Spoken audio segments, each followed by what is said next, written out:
Purihin po ang Panginoon. Salamat po sa kanyang presensya. No po. Sa umaga pong ito, sa ating pong tema, no po, sa timpong ito ay may pamagat na leadership. Subalit sa umagang ito, ang ating pong tema ay may pamagat na ang huwarang Kristiyano. Tayo po ay tumayo at buksan po natin ang ating pong dalang Biblia dito po sa Juan chapter 13, 14 to 17. Sabi po dito, kung ako ngang Panginoon at guro ninyo ay naghugas ng inyong mga paa, dapat din ninyong hugasan ang mga paa ng isa't isa. Binigyan ko kayo ng halimbawa upang inyong tularan. Pakatandaan ninyo, ang alipin ay hindi nakahihigit sa kanyang Panginoon, ni ang sinugo kaysa sa nagsugo sa kanya. Ngayong alam na ninyo ito, pinagpala kayo kung ito'y gagawin ninyo. Salamat po sa salita po ng Panginoon. Muli tayo po ay sama-samang manalangin sa umaga pong ito. Aming Ama, sa pangalan po ni Jesus, kami po ay nagagalak at kami po ay nandito po sa bahay-sambahan, Panginoon. Lord, salamat sa iyong presensya, Panginoon. Salamat sa banal na Espiritu na patuloy na umaaliw sa amin, Panginoon. Hallelujah.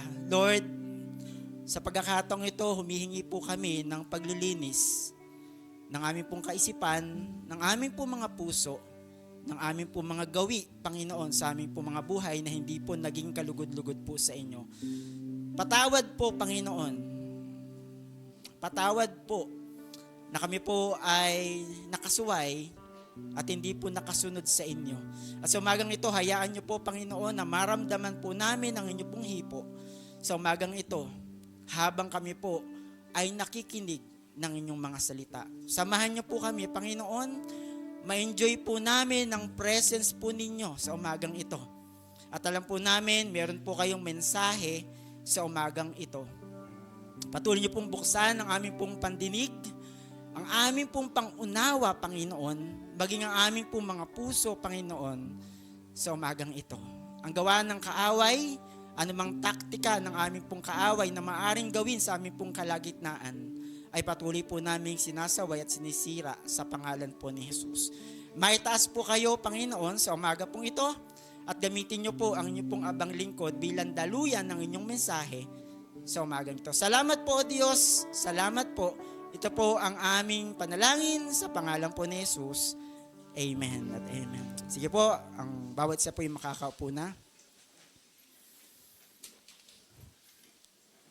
So magandang umaga po maging sa nakakapanood ng live streaming pong ito. Ang ating pong tema po ay may pamagat na leadership sa buong ito.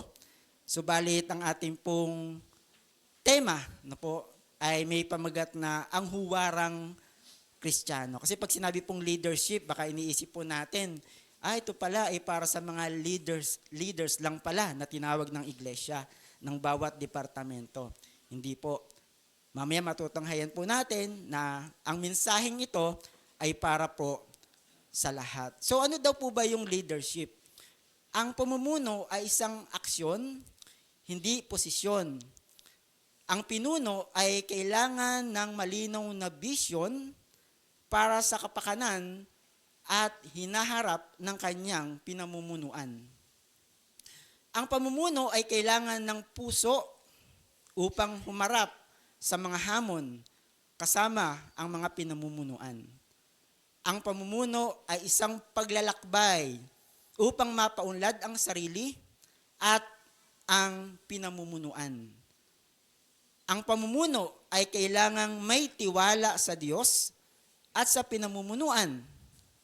Ang isa sa mga misyon ng pinuno ay ang mahikayat din ang iba na maging pinuno.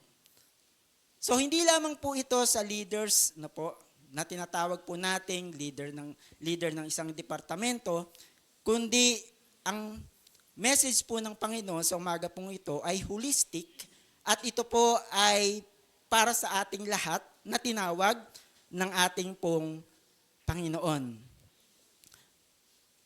So siguro ma-distinguish muna natin ang pagkakaiba ng boss at ng leader. So malaki po ang pagkakaiba ng boss at ng leader. At titingnan ho natin sa umaga pong ito kung ano po ba ang kanilang pagkakaiba. Sige po, next po. Sabi dito, sabi ng boss, go. Pero sabi ng leader, let's go. So ibig sabihin, ang boss daw po ay nandoon sa likod at taga-utos. Subalit ang leader naman po, kung mapapansin po natin, siya po ay nasa unahan at siya po ay nagsasabi ng let's go. No? It's leader. Kaya nga po sinabing from the word lead. Lead. No po, leader. Yan. Pero dalawang klase po ang leader. Yung isa, yung lead, na tayo po ay dadalin sa hindi po tama. Tama po ba? At isang leader, na dadalhin ka naman doon sa tama. O, nag-agree po. Di ba? Amen. So, kailangan po dito ng discerning spirit. Discerning spirit, sino bang leader ang aking susundan? Sabi ko po kanina, isang leader, pwede kang i-lead sa hindi tama.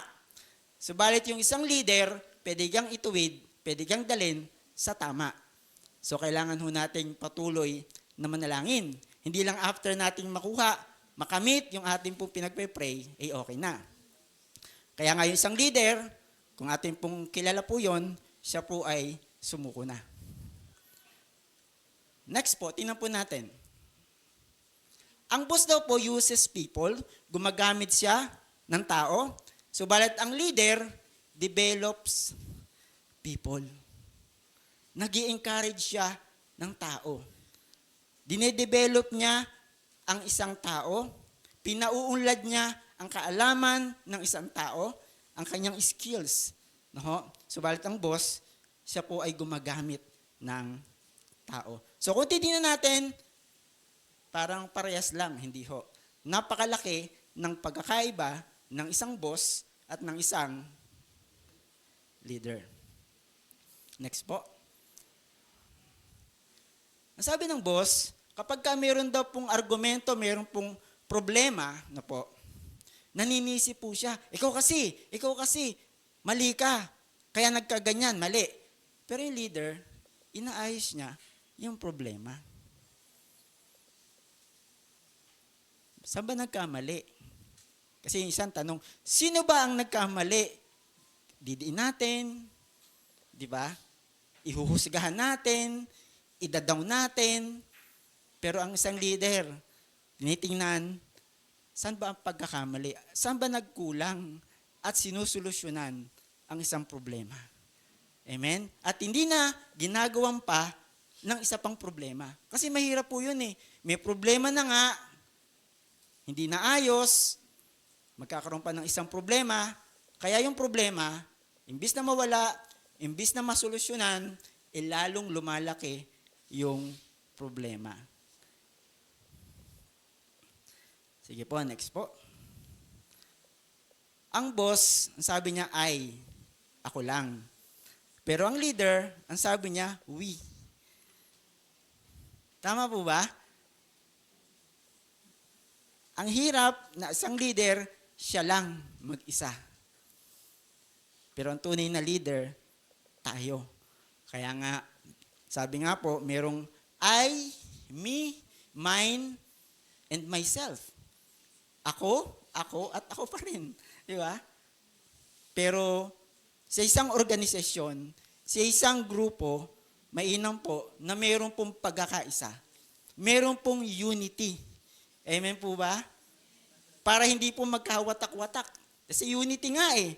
Mayroong pagkakaisa. Yan po ang isang leader. Yan. So, tinan pa ho natin ibang example. Sabi ng boss, siya po yung nagte-take ng credit. No? Pero yung leader, nagigib siya ng credit. Ano yung credit ba yan? Kunwari, merong mayroong isang tao na papurihan, kinukuha niya yung papuri. No? Pero sa leader, ibinibigay niya, higit sa lahat, binibigay ang papuri sa Diyos. Amen po ba? Merong pinaparangalan, di ba? Meron tayong ina-acknowledge, pero ang lundo pa rin, sa Diyos pa rin. Di ba? Sige po. Next po. Yan. Yung boss po, nag-uutos kung anong dapat niyang i-aksyon. Pero ang leader, siya mismo yung uma-aksyon. Po ba? Nakita po natin yung difference, no? Kaya po, napakaganda na sinabi ni John Maxwell. Sabi ni John Maxwell, a leader is one who knows the way, goes the way, and shows the way. At yan po ay ginawa ng ating Panginoon. Amen po ba? Binigyan niya po tayo ng isang halimbawa. Kaya kung tayo po ay titingin sa kapwa po natin na nagkukulang, nagkakamali din, at isang makasalanan, pwede ho tayong madapa. Kaya sabi, fix our eyes on Jesus, the author and finisher of our faith. Kay Lord lang tayo titingin. Huwag tayong tumingin sa kapwa natin. Huwag tayong tumingin sa leader ho natin, sa nakakataas ho sa atin. Bakit? Kasi nagkakasala din sila. Nagkukulang din po sila. Nanghihina rin po sila. Kahit si Superman, meron din siyang weakness. Di po ba? Ano yung weakness ni Superman? Red kryptonite. Na kapag siya po ay nabigyan, nalapitan ng red kryptonite, siya po ay hihina. So, ibig sabihin, lahat po tayo ay mayroon pong kahinaan. Meron tayong kilalang mahina, pag-pray natin. Huwag natin silang i-condemn. Palakasin ho natin sila. I-encourage po natin sila. That's a good trait of a leader. Hindi po sila nanghuhusga. Sa makasalanan ka, dapat kang itakwil. No? Pero syempre, ang Diyos, hindi naman niya tinotolerate ang pagkakamali natin. May palo din naman tayo kung tayo po ay nagpapatuloy sa kasalanan. At ayaw ng Diyos na tayo po ay nagpapatuloy sa bagay na yun. Sabi nga ng Biblia, sino man daw nakipag-isa sa Kanya ay isa ng bagong nilalang. Wala na ang kanyang dating pagkatao, siya ay bago na. Amen? Lumilipas ang panahon. Nadadagdagan ng ating pong kaalaman sa salita ng Panginoon. Pero kung naging head knowledge lang po ito, at hindi po ito nakikita sa ating pong mga buhay, sayang. Di ba? Kaya sabi ni Satanas, sige, okay lang yan, dumalo ng dumalo, okay lang yan. Huwag lang mababago ang kanyang buhay na magte-testify kung paano kumilos ang Diyos sa kanyang buhay. Ang tunay na tumanggap sa Panginoon at sumunod sa Panginoon ay mayroong pagbabago ng buhay. Amen. At yan po yung ating pong pag-usapan sa umagang ito ng bawat Kristiyano na binago ng isang Kristiyano na binago ng ating pong Panginoon ay isang leader. Ililid po natin ang isang hindi mananampalataya, hindi nakakilala sa Panginoon, patungo sa Panginoon. Kaya wag nating isara ang ating pong kaisipan na pag nag-usapan ng leader, hindi leader ng departamento lang yan. Yung mga matataas leader po yan. Hindi po lahat po tayo ay leader. From the word itself, lead, na po, root word na lead, we can lead people to God. Tayo yung gagamitin ng Panginoon. Tayo po yung tinawag ng Panginoon sa lugar pong ito, sa church pong ito, upang ang mga taong hindi pa po nakakakilala sa Diyos ay makakilala sa Panginoon. Amen po. Wala na, amen. Kaya po ang title po natin sa umaga pong ito ay Huwarang Kristiyano. We serve as a model Christian. Hindi lang basta Christian. Hindi lang basta Christian. Huwarang Kristiyano. Sa model Christian. Amen. Kasi pagka sinabi natin Kristiyano, Kristiyano yan. Amen. Pero hindi yata nakikita sa buhay. Ilan taon na ba yan umatid ng church? Ang tagal na, 10 years na. 10 years na, tagal na. Pababawi natin. Ang tagal na, ilan taon na? 5 years. Oo. 1 year pa lang. Although, lahat po tayo, kasi natin matatagal na ho tayo sa Panginoon, hindi ho tayo exempted sa gawa ng kaaway. That's why the Lord teach us to pray. The Lord taught us to pray. Tinuruan tayo ng Diyos na patuloy na manalangin sa Kanya. Dahil ang sanlibutan ay punong-puno ng patibong ng ating po mga kaaway. Amen po.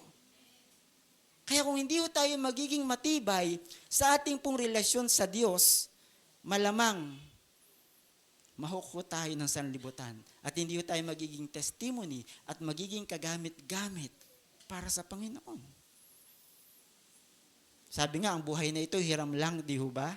Hiram ho natin ito kanino? Sa Diyos. Ang example ko nga, kung kayo naghiram ng bisikleta, yung marunong magbisikleta, at hindi nyo sinole sa may-ari yung bisikleta, ano mangyayari doon sa may-ari? Ano mararamdaman ng may-ari? Matutuwa? Hindi ho, magagalit yun. Bisikleta ko yan, hiniram mo, tas hindi mo na sinole, di ba? Soli natin. So, ganun din po yung ating pong buhay. Or anything na meron ho tayo, hindi ho ito sa Lord. Hindi ho ito sa atin. No, ito po ay sa Lord. Sino ba isinilang dito? Nakadamit. Naka-Amerikana, nakabarong. Wala. Lahat ho tayo, nung isinilang ho tayo dito, hubot-hubad. Wala ho tayong pagmamayari. At babalik ho tayo sa Diyos nang wala ho rin tayong dala.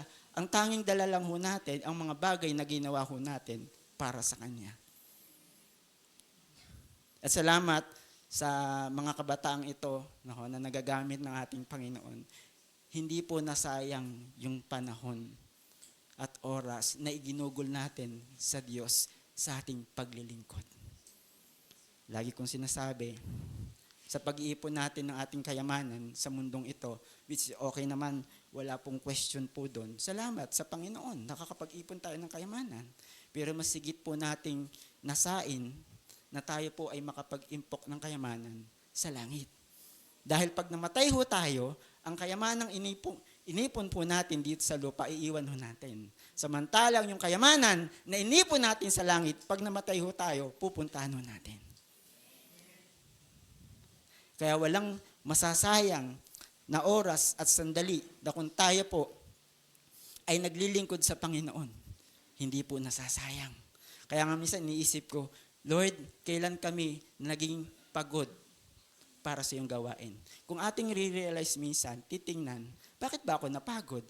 Kasi nag-overtime ako sa work. Kasi may ginawa ako sa bahay.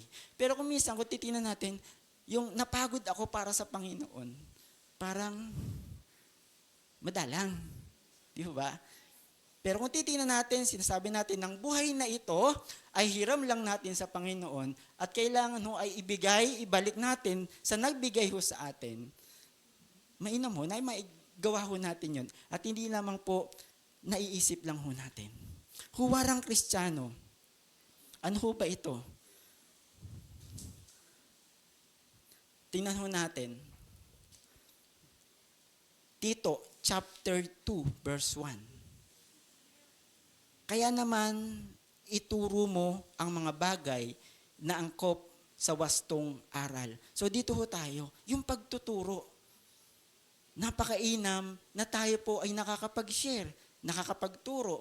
Ilan po sa atin, tinawag as a teacher. Di ba? Ituro. Ano yung alam ho natin patungkol sa Panginoon? Ano yung narinig ho natin? Ano yung na-experience ho natin nung time na nag-start ho tayo mag-serve sa Lord? Ilang taon ho yun hanggang sa mga oras na ito? Ano yung natutunan ho natin para sa Panginoon? At ang sabi po dito ay ituro. No? ang mga bagay na angkop sa wastong aral. Kasi pwede tayo magturo ng hindi tama. Amen po? Kaya kanina, sinabi ko po, yung lead, pwedeng dalawa. Mag-lead ka sa mali at mag-lead ka sa tama. Kaya kailangan ho dito, discerning spirit, kung yung bang itinuturo sa atin ay tama. At alam mo natin, meron pong nagtuturo ng mali na hindi naayon sa salita ng Panginoon.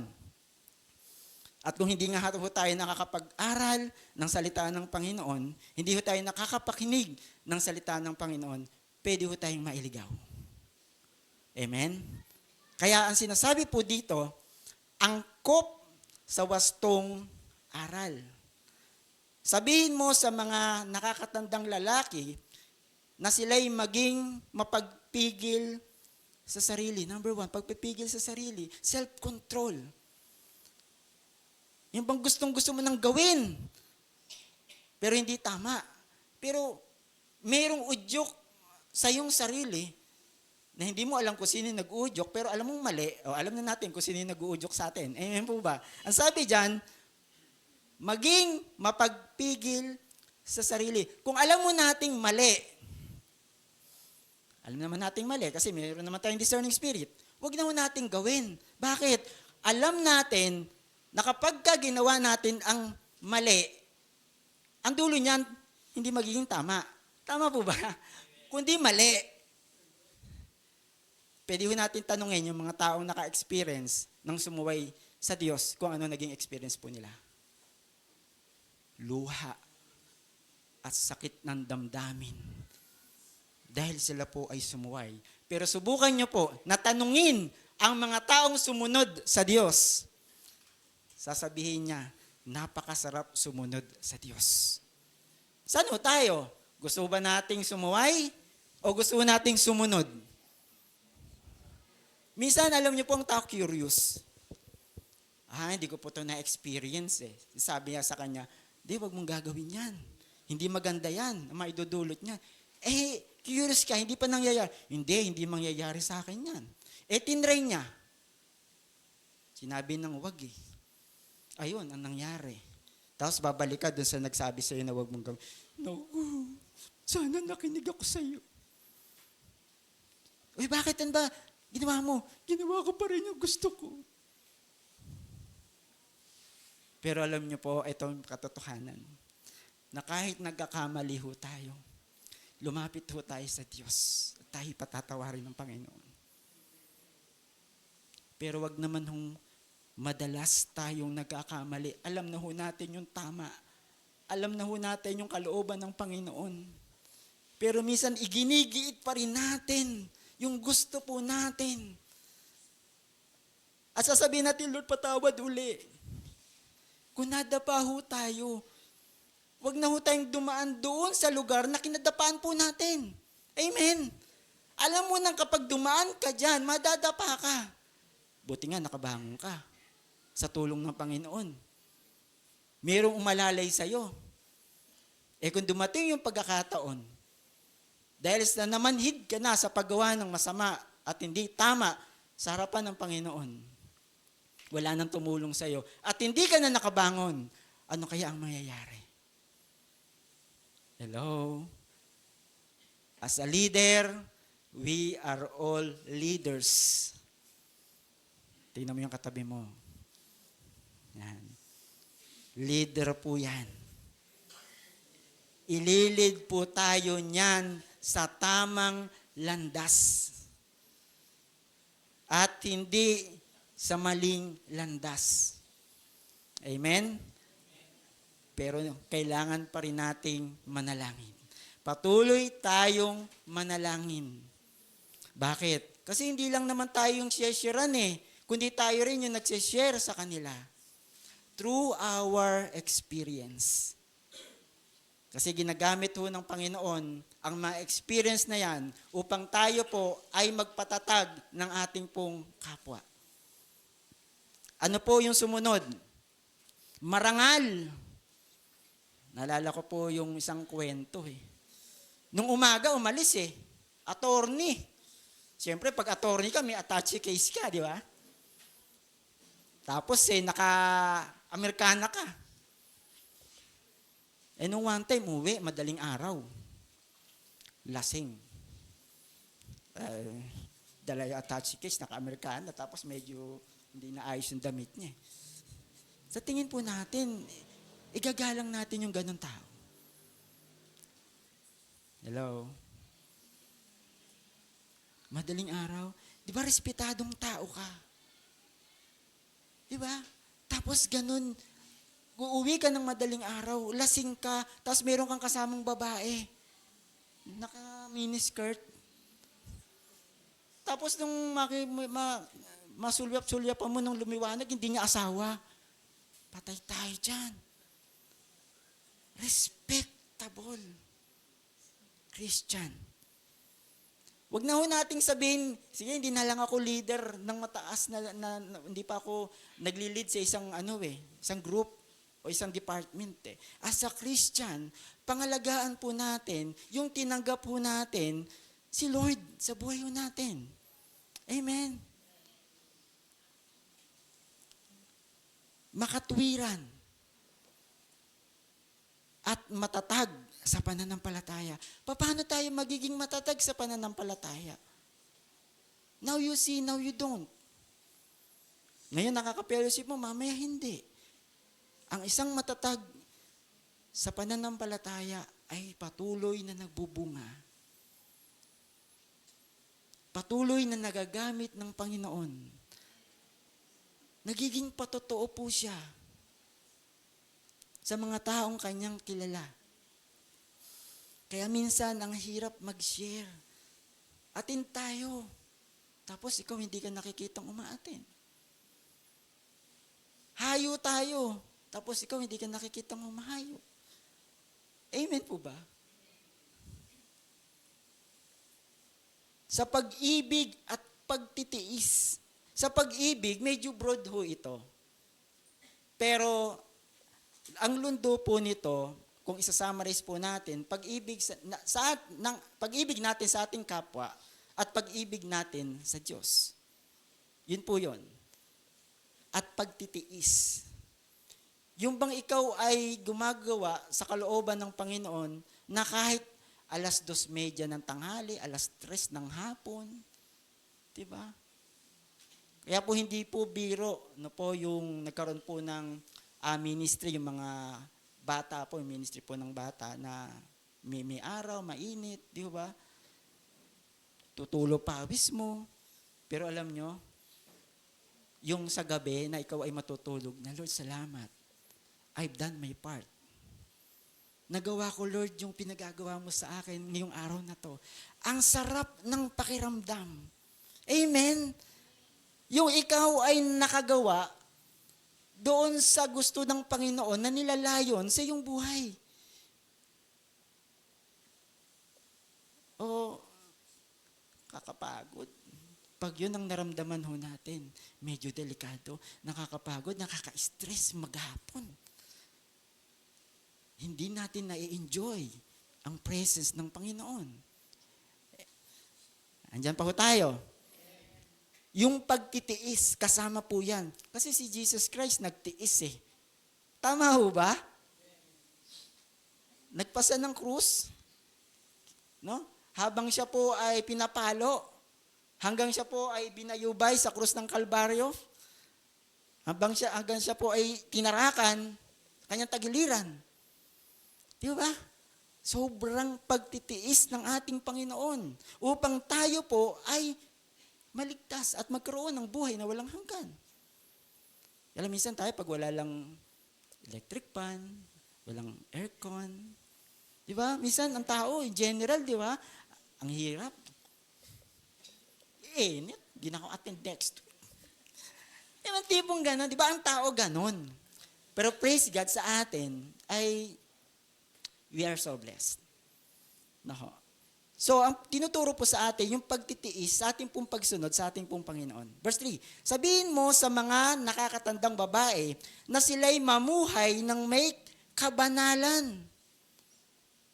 Huwag maninirang puri. Sabi naninirang puri. Nanlalait. No?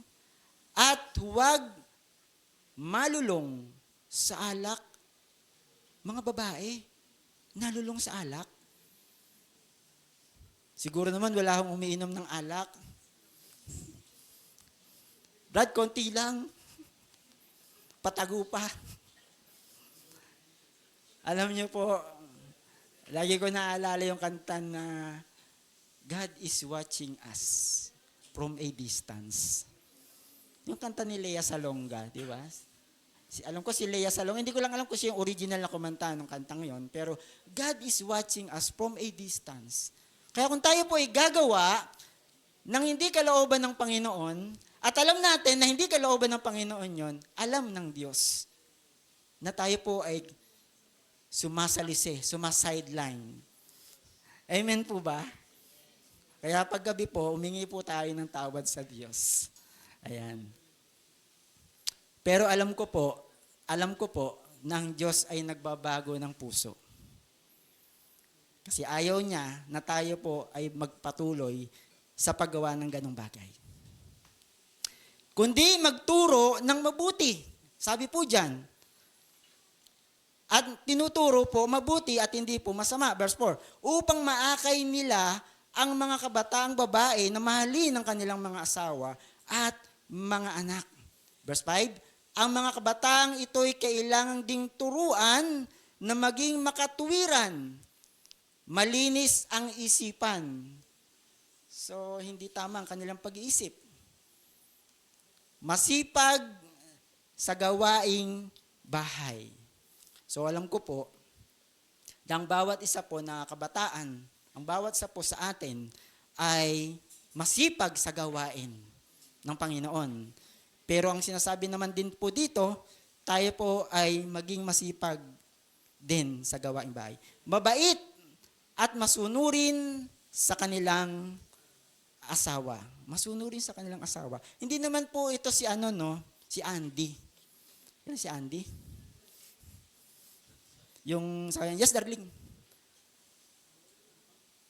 Kundi pagsunod ng may pag-ibig na po sa kanyang asawa. Upang walang masabi ang sinuman laban sa salita ng Diyos ng dahil sa kanila. So dito po ay maraming sinabi na po ang aklat na ito patungkol po sa mga taong nasa kanyang paligid. Verse 6, turuan mo rin ang mga kabataang lalaki na maging mapagpigil sa sarili. So inulit po dito. Verse 7, sa lahat ng paraan, maging halimbawa ka ng mabuting ugali. So dito po, sinasabi na maging example po tayo. No? Good example. Dadagdagan ko. Kasi iba yung example eh. Pwede yung dalawang bagay yun eh. Maging bad example at maging good example. So dito, dadagdagan ho natin, as sinabi ng Biblia, na maging halimbawa ka ng mabuting ugali. Po. Sabi ni Paul kay Tito. Yan po. At maging tapat ka at kagalang-galang sa iyong pagtuturo. So alam niyo po, siguro nga marami na ho tayong natutunan sa ating pong pakikinig no po, sa message po ng Panginoon. Marami na hong tayong naaral no po, patungkol sa kanyang mga salita. At ito na yung pagkakataon na tayo po ay magamit ng Diyos upang makapaghayag ng kanyang salita. No ho. Although alam ho natin, iba-iba ho tayo ng pagkatawag, iba-iba ho tayo ng ministry na ipinagkatiwala at ibinigay po sa atin ng ating pong Panginoon. Ang lundo po dito ay patuloy po nating itong maganap habang nabubuhay ho tayo. Bakit po? Hindi ho natin alam kung hanggang kailan ho tayo. Di ba? Sino ba makapagsasabi? Hindi. Sige, after 5 years, tsaka ako magsaserve kay Lord. Hindi ko natin alam. Ngayon, ang tamang panahon. Ngayon, no? mahirap kung bukas. Baka maging huli ang bukas. Verse 8, nararapat na pananalita ang lagi mong gamitin upang hindi mapintasan ni numan ang mga sinasabi mo. So nararapat na pananalita, yung tamang words na pwede nating masabi. Minsan kasi, meron po mga pagkakataon nakakapag-share tayo, pero minsan din, sa sobrang excited ho natin, parang iba na yung dating. Kasi parang choose the right words dahil masasabi po natin na hindi po siya masasaktan. Kasi po pwede na, nakakasakit na pala ako ng damdamin. Kaya pala parang nararamdaman ko, ayaw na akong kausapin. Parang gusto niya, umalis na ako sa harapan niya. At tipong ganun. Kasi nga po, baka hindi ho tayo nakakagamit ng tamang pananalita, at nakakasakit na ho tayo ng kapwa po natin. Ayan. Sa gayon, mapapahiya ang ating mga kalaban sapagkat wala silang masasabing masama laban sa atin. So sa Christian, tayo pong tinawag ng Panginoon ay napakahalaga ng role po natin. Hindi lamang po tayo tinawag basta-basta, kundi meron tayong specific role at gampanin, kasi hindi po tayo tatawagin ng Panginoon kung wala lang eh. Di ba? Hindi ko natin bibili ng isang bagay nang wala lang. Hindi ko bibili ng mikroponong ito kung ilalagay ko lang siya sa tabi. Kailangan kagamit-gamit siya. Hindi ko bibili ng gitarang ito, ang electric pan na yan, nang walang silbi. So gayon din naman, hindi ho tayo tutubusin ng ating Panginoon ng gayon lang. Kundi we are precious. Tinubos ho tayo ng Panginoon. At meron ho tayong specific role na dapat gampanan at gawin para sa Kanya nung tayo po ay iniligtas ng ating Panginoon. At sasabihin natin sa isang electric pan na binili natin na hindi na gumagana, tapon na yan, wala namang silbi. Hindi nagagamit, binili tapos sira. Di ba? Sana wag gano'n naman isipin sa atin ng Panginoon. Tinubos ko tong anak ko na to, ng dugo ko, iniligtas ko, tapos ganun. Kung ating pong i-imagine, di ba? Oo nga, ang isang bagay nito, sira na. Dapat ko nang itapon, pero kung nagagamit yan, salamat. Salamat. At maaaring ganun ang ating isipin ng ating Panginoon, itong anak ko nito, salamat at nagagamit ko sa aking ubasan. Verse 9. Turuan mo ang mga alipin na maging masunurin at kalugod-lugod sa kanilang mga amo. Hindi nila dapat sagutin ang mga ito. Bakit nga naman sasagot? Amo mo yun. Di ba?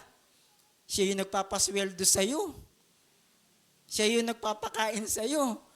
Di ba? Binabayaran niya tayo. Yung mga sinasabi po ditong alipin. Di ba?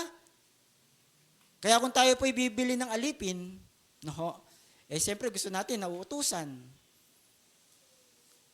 Kaya nga sabi, sa last days, sa pagharap po natin, tamad na alipin. Di ba? Ayan. So dapat, sabi po dito, hindi nila dapat sagutin ang mga ito. Verse 10, ni kupitan man, nangungupit pa. Sa verse 10, sinabi,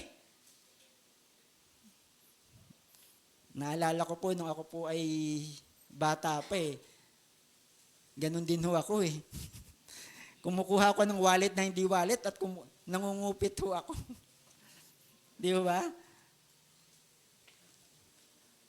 Pero hindi pala tama yun. Dapat silang maging tapat sa lahat ng pagkakataon upang maipakita nila sa lahat nilang ginagawa ang kagandahan ng katuruan ng Diyos na ating tagapagligtas. Napakaganda ng plano ng Diyos sa atin. Kaya lang, yun nga po, dahil sa kasalanan, hindi natin maisakatuparan yung plano ng Diyos dahil sa kasalanan ito. Kailangan tayo po ay magkaroon ng patuloy na pagsunod sa ating pong Diyos. Next po. Verse 11, sapagkat nahayag na ang kagandahang loob ng Diyos na nagdudulot ng kaligtasan sa lahat ng tao. Ito ang nagtuturo sa atin na talikuran ang makamundong pamumuhay. Amen. Ang hirap tumalikod sa mundo. Alam niyo po, pag tayo po ay humarap sa mundo, nasa mundo tayo, nakatalikod tayo kay Lord. Ano ba gusto natin? Nakaharap tayo kay Lord at nakatalikod sa mundo? O nakaharap tayo sa mundo na nakatalikod kay Lord? Hello? Alam niyo po, ang daling sabihin, gusto ko nakaharap sa Panginoon at nakatalikod sa mundo, pero minsan ang hirap. Kapag ito na yung reality, yung alok ng mundo, tayo po ay nahuhok ng mundong ito. At minsan ay nagiging nasisira ang ating patotoo bilang isang Kristiyano. Amen po ba? Kaya kapit lang tayo sa Panginoon at patuloy tayong magpakatibay sa ating pananampalataya. Totoong mahirap maging leader. Kung i-interviewin po natin ng mga leaders, mahirap. Kahit tayong lahat as a leader, mahirap. Lalong-lalo na ang mga kasama po natin ay hindi mananampalataya. Kailangan ho nating patuloy na magpakababad sa presensya ng ating Panginoon.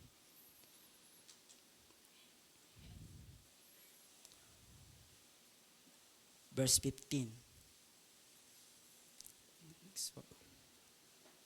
Ipahayag mo ang lahat ng ito. Wow! At gamitin mo ang iyong buong kapangyarihan. May power ho tayo na binigay ng Diyos. Gamitin ho natin ito. Sa pagpapalakas ng loob at pagsaway sa iyong mga tagapakinig, huwag mong hayaang hamakin ka ni numan. Ang Diyos ay panig sa atin.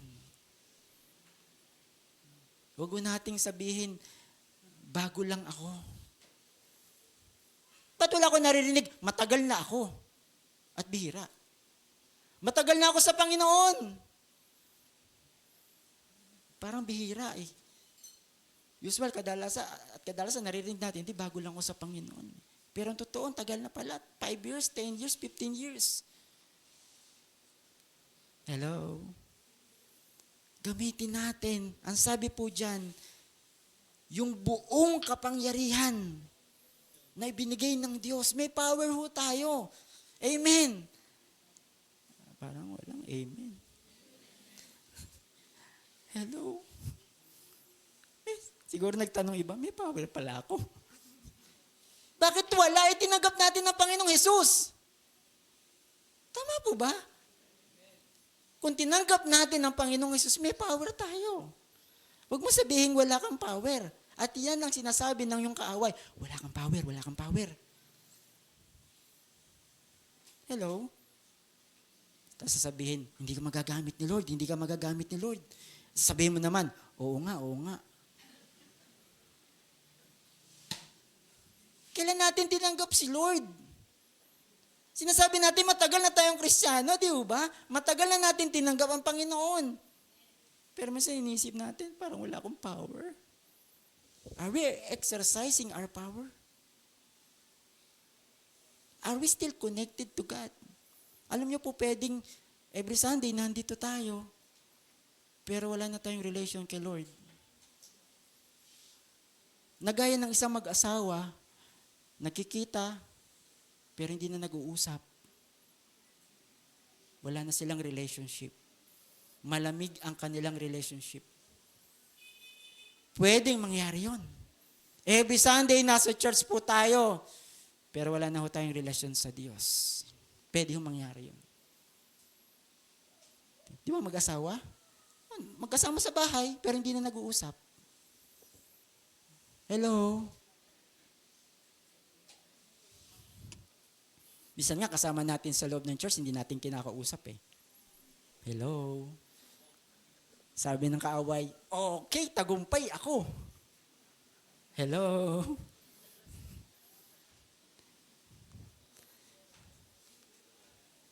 yung alam natin ng salita ng Panginoon, pero hindi naman natin nagagawa, di ba? What's the use of knowing the Word of God without doing it? Memorize ko ang salita ng Panginoon. From cover to cover. Pero sabi ng kaaway, huwag mo lang gagawin.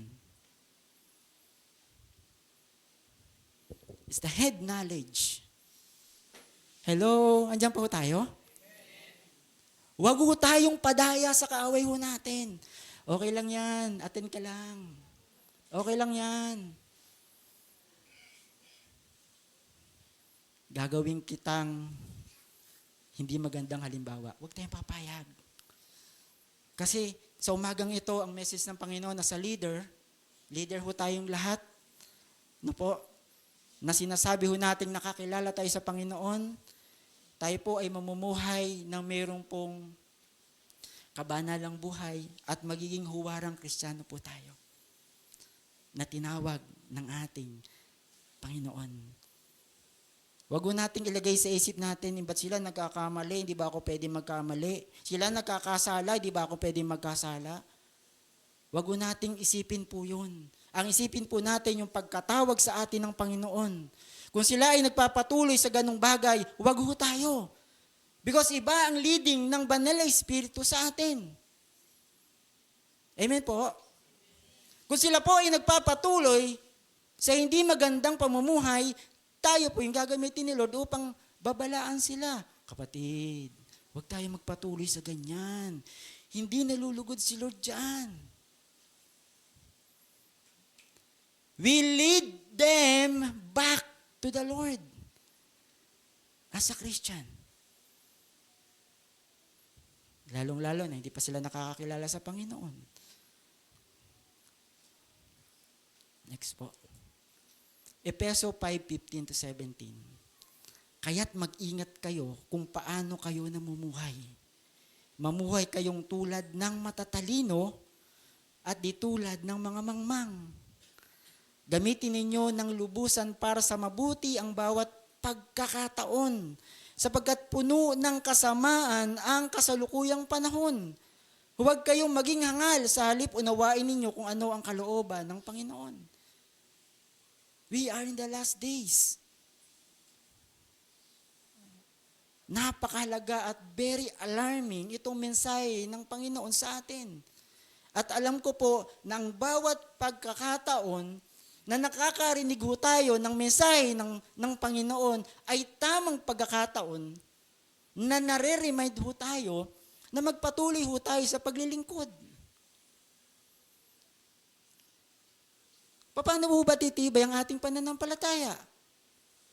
Kung hindi ho tayo nakakadalo ng gawain, hindi ho tayo nakakapagbasa ng salita ng Panginoon, hindi ho tayo nakakapanalangin, at hindi ho tayo nakakapag-testify ano yung ginawa ni Lord sa buhay natin, paano tayo titibay sa Panginoon? Tapos sasabihin natin, Brad, pakipag-pray naman ako, nanghihina ako. Brad, tara, pagpipray kita. Pag atin ka sa church ha, marami kasi akong ginagawa, medyo busy. Ang hirap. Pero gusto niyang lumakas sa Panginoon, sa pananampalataya. Paano ka lalakas? Kung gusto nating lumakas, sinasadya yun. Ang mga bodybuilder, nagpupunta sila sa gym, hindi ko lang kung everyday. Kaya lumalaki yung katawan nila. Amen?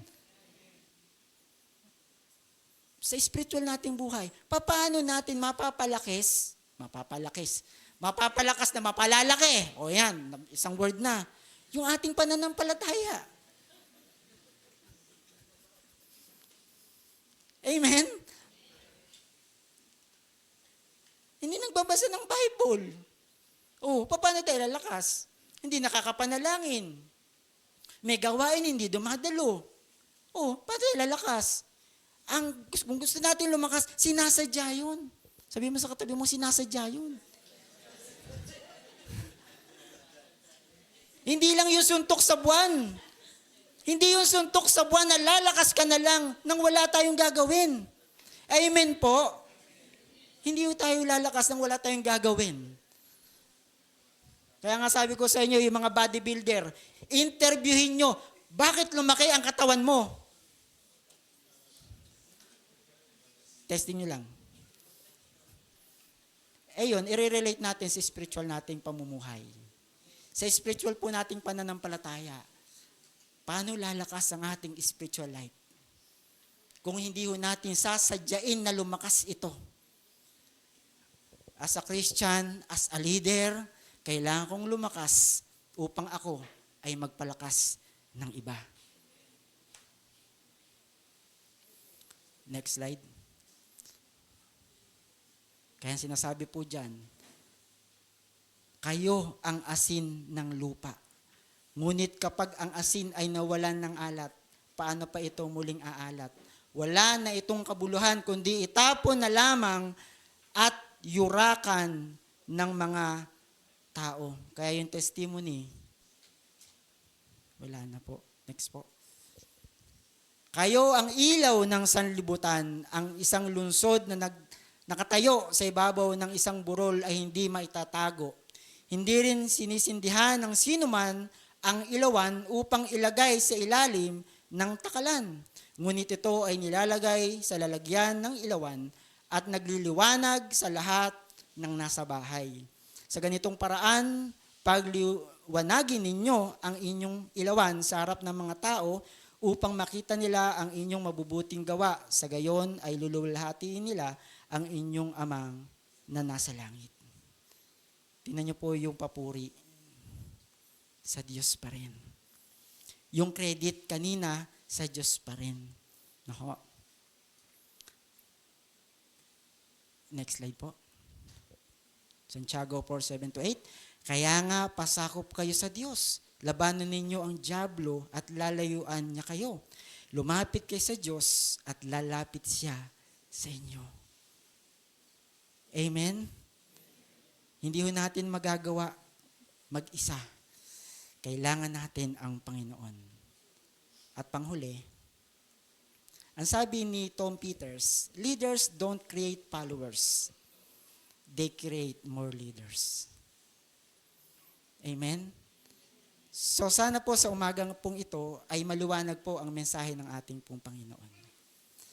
Na tayo po bilang Kristiyano, bilang huwarang Kristiyano, na patuloy na maglilid ng mga taong hindi pa nakakakilala sa Panginoon. Ilalapit po natin sila sa Lord. Tayo po ay tumayo, tayo po ay patuloy na magpasalamat sa ating pong Panginoon. Alam niyo po, napakabuti po ng Panginoon sa buhay po natin. Siguro minsan meron nagsasabi, hindi mabuti si Lord. Alam niyo po, ang nagsasabi lang po nun marahil ay yung mga taong hindi nakakilala sa Panginoon. At mga taong hindi marunong sumunod sa ating Panginoon. Pero doon sa mga taong sumunod sa Panginoon, sasabihin niya, napakabuti ng ating Diyos. Tayo po ay sama-samang muling dumulog sa ating pong Panginoon. Tayo po ay muling manalangin. Lord, maraming salamat sa umagang ito sa iyong mensahe ng pagiging leader ng bawat isa po sa amin na tinawag nyo sa iglesia pong ito. Lord God, salamat po sa paalala po ninyo. Salamat po sa iyong mga salita, Panginoon, na buhay at makapangyarihan. Salamat po sa udyok ng banal na Espiritu. Salamat po sa patuloy niyo pong pagkilos sa buhay po ng iyong mga anak na patuloy na sumusunod sa iyo. Purihin po kayo, Panginoon. Salamat po, Panginoon, at alam po namin na meron pa po kayong ginagawa sa aming po mga buhay. At alam po namin na hindi pa po kayo tapos. May gagawin po kayo sa aming po mga buhay kung kami po ay patuloy na susunod sa iyong mga salita. Sa iyo po ang papuri, pasasalamat sa pangalan po ni Jesus. Ito po ang aming panalangin. Amen at amen. Hallelujah.